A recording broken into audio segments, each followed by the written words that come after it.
আসসালামু আলাইকুম সুপ্রিয় দর্শক শ্রোতা, আপনারা জানেন যে গতকালকে শেরপুরে জামাত এবং বিএনপি সংঘর্ষে জামাতের সেক্রেটারি শেরপুর উপজেলা যেই জামাতের সেক্রেটারি রিজাউল করিম তিনি নিহত হয়েছে।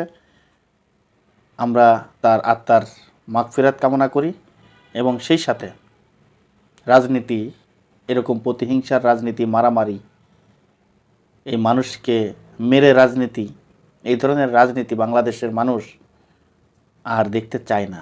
এটা দেখতে দেখতে এই হিংসা, প্রতিহিংসা, মারামারি, মানুষকে মেরে ফেলা, এই ধরনের রাজনীতি দেখতে দেখতে মানুষ এখন আর এই রাজনীতির দিকে কোনোভাবেই সমর্থন করবে না। তাই এই রাজনীতি থেকে আমাদেরকে বেরিয়ে আসতে হবে, যেভাবেই হোক।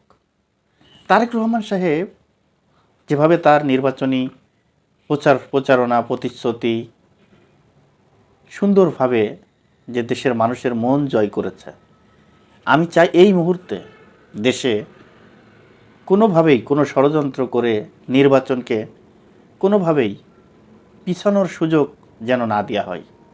কিংবা বিএনপি যদি এই ধরনের পাতানো ফাঁদে যদি পা দেয়, তাহলে দেখবেন যে বিএনপি চরমভাবে পস্তাবে।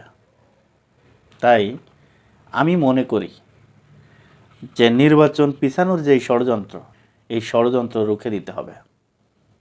কেউ যদি বিএনপির গায়ে পাড়া দিয়ে ঝগড়া করতে চায়, আমি মনে করি বিএনপিকে ধৈর্য ধারণ করতে হবে, বিএনপিকে জনগণের মন জয় করতে হবে। যেমন করে তারেক রহমান মানুষের মন জয় করছে, ঠিক তেমনি বিএনপি নেতাকর্মীরা যারা আছেন, কিছু উচ্ছৃঙ্খল থাকে রাজনীতিতে, এটা বাংলাদেশের মানুষ, সারা বিশ্বের মানুষ জানে। কিন্তু তাই বলে আপনি মানুষকে মেরে রাজনীতি করবেন, এই রাজনীতি বাংলাদেশের মানুষ আর দেখতে চায় না। বাংলাদেশের মানুষ এখন বোঝা শিখেছে। বাংলাদেশের সাধারণ মানুষ এখন মোবাইল চালায়, কোথায় কি ঘটনাগুলো ঘটতেছে সব কিছু মুহূর্তের মধ্যে সবাই জেনে যাচ্ছে, সবাই দেখে ফেলছে। আগের মতো ওই পোস্টারিং করে দেয়ালে দেয়ালে, ওয়ালে ওয়ালে এই পোস্টার মেরে একজনের বিরুদ্ধে অপপ্রচার চালানো, এই যুগ কিন্তু এখন নাই। তাই এখন রাজনীতি করতে গেলে, এখন রাজনীতি করতে হলে জনগণের রাজনীতি করতে হবে। জনগণ কি চায় এটা বুঝে রাজনীতি করতে হবে।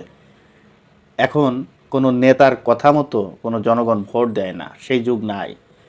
যে বলে দিলাম যে আমি ভোট দিতে বলেছি ধানের শীষে, সবাই ধানের শীষেই দেবে, ওই চিন্তা কোনো নেতা কিংবা কোনো গোষ্ঠীর মাথা যেন না করে। কারণ যার যার অধিকার সেই সেই প্রয়োগ করবে এখন। এর কারণ কি? যার যার যেই সংসারের দায়িত্ব এখন সেই সেই চালাই। সে রিক্সা চালাই করুক, আর সে কৃষিকাজ করে করুক, আর সে ব্যবসা বাণিজ্য করে করুক, যেইভাবেই করুক না কেন, যার যার সংসার সেই সেই চালাই। অর্থাৎ কারোর জন্য কেউ বসে থাকে না। অতএব এই রাজনীতি এখন আগের সেই রাজনীতি নাই যে আমি এলাকার মাতবর, আমি এলাকার মোড়ল, আমার কথা মতো এই এলাকার লোকজন ভোট দিবে। না, ওই চিন্তা করেন না। এখন জনগণের ভিউ বুঝতে হবে, জনগণের মন জয় করতে হবে।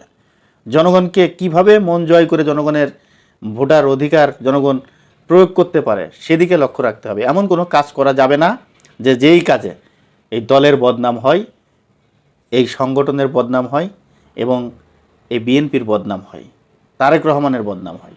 ইতিমধ্যে তারেক রহমানের বিরুদ্ধে অনেক কথা অনেকে বলছে, কিন্তু সেই সুযোগটা আমরা কেন তৈরি করে দিচ্ছি? আমরা আমাদের ক্ষতি কেন করছি? আমরা যদি এতটুকু না বুঝি, তাহলে আমাদের মতো মানুষের রাজনীতি করার কোনো প্রয়োজন নাই। আমরা যদি ভালো মন্দ না বুঝতে পারি, তাহলে আমাদের মতো মানুষের রাজনীতি করার কোনো প্রয়োজন নাই। শেরপুরে যেই ঘটনাটি ঘটেছে, আমি মনে করি এই ঘটনা অত্যন্ত নিন্দনীয় ঘটনা।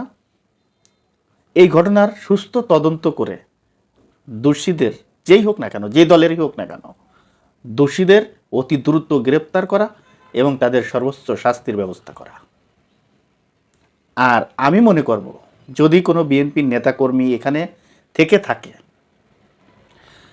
আমি আবারও বলছি, যদি কোনো বিএনপির নেতাকর্মী এখানে থেকে থাকে, তাহলে বিএনপির উচিত হবে তাদেরকে দল থেকে বহিষ্কার করা, তাদের বিরুদ্ধে কঠোর ব্যবস্থা নেওয়া।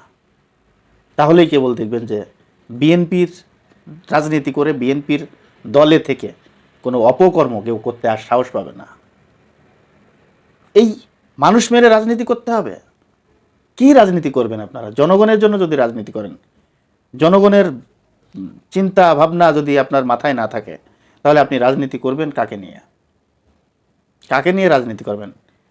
গণতন্ত্র দেশে একজন একজনের বিরুদ্ধে কথা বলবে, সমালোচনা করবে, যে যা কিছু বলে বলুক, এতে কিচ্ছু আসে যায় না, কারোর কিচ্ছু আসে যায় না। বিএনপি জামাতের বিরুদ্ধে বলবে, জামাত বিএনপির বিরুদ্ধে বলবে। তাই বলে গায়ে হাত দিয়ে মারামারি করে আপনি একজন মানুষকে মেরে রাজনীতি করবেন, ওই রাজনীতি আর বাংলাদেশের সাধারণ মানুষ দেখতে চায় না। এই রাজনীতি থেকে আমাদেরকে ফিরে আসতে হবে। এই শেখ হাসিনার রাজনীতি থেকে আমাদেরকে বেরিয়ে আসতে হবে। ছাত্রলীগের রাজনীতি থেকে আমাদেরকে বেরিয়ে আসতে হবে। যুবলীগের রাজনীতি থেকে আমাদের বেরিয়ে আসতে হবে। দর্শক, আজ এই পর্যন্তই। যদি ভিডিওটি ভালো লেগে থাকে, আপনাদের কাছে অনুরোধ থাকবে ভিডিওটি বেশি বেশি করে শেয়ার করবেন, লাইক করবেন এবং আপনাদের মতামত আপনারা কমেন্ট বক্সে জানিয়ে যাবেন। দর্শক, ভালো থাকবেন, সুস্থ থাকবেন।